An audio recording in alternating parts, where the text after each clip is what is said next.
સત્યની સાથે જનતાનો અવાજ। આપ જોઈ રહ્યા છો 24 ન્યૂઝ નેટવર્ક। તાજા સમાચાર, ઝડપી અપડેટ અને સચોટ માહિતી 24 ન્યૂઝ નેટવર્ક સમાચાર સૌથી પહેલા। નમસ્કાર, આપ જોઈ રહ્યા છો 24 ન્યૂઝ નેટવર્ક। સોનગઢમાં ફરી દારૂનો જથ્થો ઝડપાયો, કાર્યવાહી વચ્ચે પોલીસની કામગીરી સામે ઉઠ્યા સવાલ।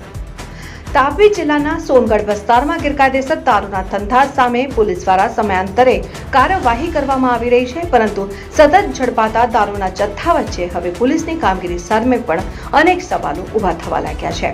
તાજેતરમાં સોનગઢ પોલીસે એક લિસ્ટેડ બુટલેગરના રહેણાંક પાછળ દરોડા પાડીને 1.20 લાખથી વધુનો વિદેશી દારૂ અને અન્ય મુદ્દામાલ ઝડપી પાડ્યો હતો।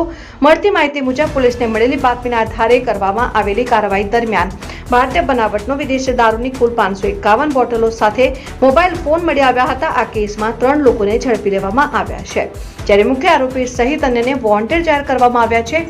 ચોંકાવનારી બાબત એ પણ સામે આવી છે કે પકડાયેલા આરોપીઓ પૈકી કેટલાક સામે અગાઉ પણ પ્રોહિબિશનના ગુનાઓ નોંધાયેલા હોવાનું પોલીસ રેકોર્ડમાં બહાર આવ્યું છે।